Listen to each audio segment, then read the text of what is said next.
आते हैं अपनी सेकंड थ्योरी पे children, law of inertia of large numbers. So ये लॉ क्या बोलता है? एग्रीगेट्स और averages obtained from large number are more stable than averages attained from a small number। जैसे सर, ध्यान से सुनिएगा, बड़ा धमाकेदार कंटेंट है children. English, maths, physics, chemistry, Hindi, हो गए 5 सब्जेक्ट, हो गए 5 सब्जेक्ट।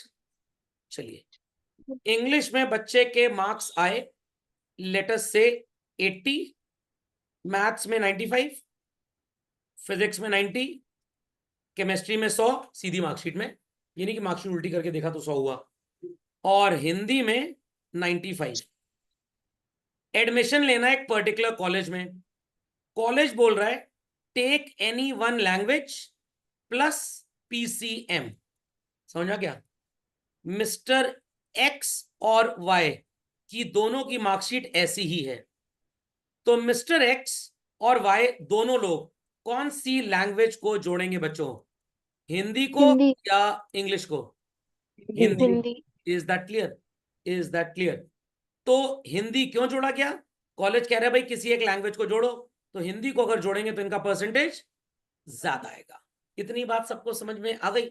तो हमने वो सब्जेक्ट जोड़ा जिसमें मार्क्स हमारे ज्यादा थे। चलते हैं आगे। कॉलेज में प्रोफेसर्स की, टीचर्स की रैंकिंग होनी है। क्या होनी है? Ranking. Section A, section B, section C. Section B में ऑन एन एवरेज बच्चों के मार्क्स 90 आ रहे हैं, सेक्शन बी में 80 और सेक्शन सी में 70। Are people understanding? Are people understanding? तो जो टीचर सेक्शन ए में पढ़ा रहा है वो सबसे अच्छा टीचर होगा, बी वाले की रैंकिंग थोड़ी कम और सी वाले की और कम। आर पीपल अंडरस्टैंडिंग और नॉट? क्यों ऐसा है सर? क्योंकि ए सेक्शन के जो बच्चे थे दे व 100 इन नंबर और इन सब के मार्क्स मिला के 9000 आए, तो average is how much children? 90। B section में मार्क्स आए हैं 2400 और बच्चे कितने थे? सिर्फ 30, तो भाई इनका एवरेज कितना आ गया? 80। सी सेक्शन में मार्क्स आए हैं 700 टोटल और बच्चे थे 10, तो एवरेज कितना आया बच्चों? 70। Are people understood this? People got this? Is everybody understanding this? ध्यान से मेरी बात सुनिएगा। सबसे ज्यादा स्टूडेंट्स कौन पढ़ा रहा है? सेक्शन ए का टीचर। सबसे कम स्टूडेंट्स कौन पढ़ा रहा है? Section C. तो सेक्शन सी वाले टीचर बोलेगा भाई मेरे पास तो 10 ही बच्चे थे, मेरे पास भी अगर 20, 30, 50, 100 बच्चे होते तो जीनियस बच्चे ज्यादा आते, उन सबके मार्क्स की वजह से मेरे सेक्शन का भी एवरेज रिजल्ट अच्छा होता। Fundamental is clear? तो this is called as law of large numbers. अगर आप 100 केजी की पोटैटो की बोरी देखें और आप 10 किलो की पोटैटो की बोरी देखें, दोनों में एक एक किलो का डैमेज आपको नजर आ गया, दोनों में एक एक किलो। तो बच्चों 100 किलो में 1 किलो कितना होता है? जस्ट 1%। और 10 किलो में 1 किलो कितना होता है? 10%। तो भाई ये बोरी ज्यादा खराब क्यों थी, ये बोरी कम खराब क्यों थी? दोनों में ही तो 1 1 किलो का डैमेज था। यहां पे 1 किलो का डैमेज किस पे कैलकुलेट हुआ? 100 पे। और यहां पे 1 किलो का डैमेज किस पे कैलकुलेट हुआ? 10 पे। तो कहने का मतलब, अगर आप 10 सुपर इंटेलिजेंट बच्चों को पढ़ाएंगे तो आपकी क्लास में एवरेज रिजल्ट बहुत अच्छा होगा। बट अगर आपकी क्लास में 200 बच्चे हैं जिसमें से 150 ढपोड़संग हैं, 50 बच्चे बहुत अच्छा भी अगर ले आए, उन 150 का रिजल्ट इतना बेकार था कि जब पूरे 200 का एवरेज निकाला गया तो मार्क्स ड्रास्टिकली गिर जाएंगे। इसका भी एक एग्जाम्पल आपको लिख के दिखा देता हूं ताकि आप कॉम्पोजिशन को और अच्छे तरीके से समझ पाए। तो मान लीजिए एक स्कूल है चंदू पब्लिक स्कूल और एक है champion public school, Chandu champion. समझ में आ गया? यहां पे 200 बच्चे और यहां पे सिर्फ 10 बच्चे। 10 बच्चों का एवरेज मार्क्स 90 के हिसाब से 900 आया, तो डिवाइड करेंगे तो students are scoring on an average what percentage?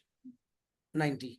ये जो बच्चे हैं इसमें 150 बच्चों ने 20% मार्क्स स्कोर किए और 50 बच्चों ने 90। What is 15 to 90 children? 4500 and 115 to 20 is 3000। Total कर लो इसको 7500। 7500 को 200 से डिवाइड कर दो और बताओ जरा आंसर क्या आएगा। 7500 डिवाइडेड बाय 200, 37.5%। बोला जाएगा कि ये स्कूल का रिजल्ट बहुत पुअर है और इसका रिजल्ट बहुत अच्छा है। क्यों भाई? जब कम बच्चे होंगे तो बेस्ट ही पढ़ेंगे ना। तो क्यों हमेशा आईआईटी के स्टूडेंट्स को अच्छा एम्प्लॉयमेंट मिलता है, बाकी जो प्राइवेट कॉलेजेस के इंजीनियरिंग के स्टूडेंट्स होते हैं उनको खराब एम्प्लॉयमेंट मिलता है? उसका रीजन है आईटी में best brains of the country 16,500 are selected और बाकी 12,50,000 बच्चे चंदू चैंपियन इंजीनियरिंग कॉलेज में पढ़ रहे हैं। तो इसलिए ये बहुत ज्यादा है, इसमें कूड़ा ज्यादा है और अच्छे कम। और यहाँ पे कूड़ा कितना होगा? 1% बस, बाकी 99% तो बेस्ट है कि नहीं है? आप नहीं समझ पा रहे मेरी बात? समझ में आ गया? समझ में आ गया?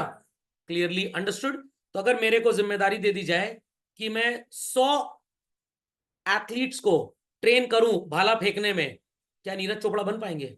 नो। बट अगर 5 कोच मिलके एक को ट्रेन करेंगे तो वो नीरज चोपड़ा बन जाएगा। Fundamental logic is clear? तो गली क्रिकेट में एक कोच 15 स्टूडेंट्स को क्रिकेट सिखाता है, 15 क्रिकेटर्स को, और तेंदुलकर साहब के साथ 5 कोच लगे हुए हैं, एक डाइटिशियन है, ये एक वो है, तो भाई उनके तरक्की के चांसेस ज्यादा है। और ये बात आपको पता है कहां पे ज्यादा नजर आती है? मम्मी अगर 2 लोग के लिए अरहर की दाल में छौंका लगा रही है, टेस्ट ज्यादा अच्छा होगा, और भंडारे टाइप में जब दाल बन रही है तो टेस्ट उतना अच्छा नहीं होगा। When things are cooked in small quantity, is that clear? Taste is better. But when it is cooked in a large quantity, Maggi का एक पैकेट बनाइए और 5 पैकेट एक साथ बना लीजिए, तो एक पैकेट का टेस्ट बेटर होगा 5 में। क्यों? क्योंकि आप एक अच्छे शेफ नहीं है, आपको मसाले की क्वांटिटी का आइडिया नहीं था। बात समझे? पक्का? हुसैन बोल्ट का नाम सुना है? Very good. ये 100 मीटर में तो रनर हैं, अगर इनको मैराथन दौड़ा दिया जाए जीत पाएंगे? नो। तो मैराथन में स्पीड नहीं, स्टैमिना चाहिए, और 100 मीटर में स्पीड चाहिए। वहां क्या स्टैमिना? झट से 4 सेकंड में रेस खत्म हो जाएगी। तो हुसैन बोल्ट 100 मीटर में तो विनर हो सकते हैं, बट मैराथन में मैं ही जीतूंगा। खोपड़े में बात गई, हुसैन बोल्ट के नीचे निकल जाऊंगा आगे चिकोटी काट के। लॉजिक अंडरस्टूड वेल और नॉट? और ये चीज कहां पे फॉलो होती है? अगर मैं आपको 5 क्वेश्चन डेली दूं लर्न करने के लिए, आप इजीली लर्न कर लेंगे। बट अगर 100 क्वेश्चन दूं और बोलूं 20 दिन बाद मिलेंगे, तब भी आप 5 ही लर्न करके आएंगे। खोपड़े में बात गई? तो 100 में भी आउटपुट 5, बट 5 में आउटपुट पूरा 5, मतलब 100%।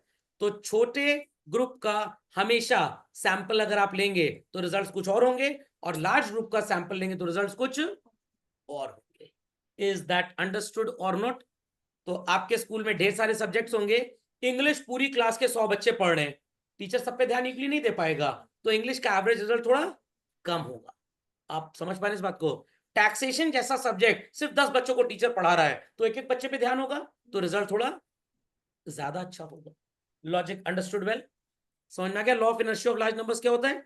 तो अगर आप एवरेज निकालें 10 सब्जेक्ट्स जो आपने क्लास 10th में पढ़े थे, नंबर कम होंगे, बट सिर्फ इंग्लिश का एवरेज निकाल लीजिए, लैंग्वेज और लिटरेचर का, तो आपका रिजल्ट अच्छा हो जाएगा।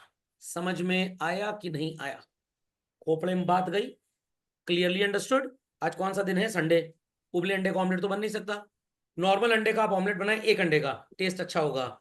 10 अंडे का ऑमलेट तवे पे एक साथ बनाएंगे तो टेस्ट अच्छा नहीं होगा। क्यों नहीं अच्छा होगा? Law of inertia of large numbers. Is that understood? समझ में आ गया भाई? गूंगे बैरों को छोड़ के बाकी लोग खाना में जवाब दे सकते हैं। चलिए, तो इसी के साथ law of inertia of large numbers होता है समाप्त।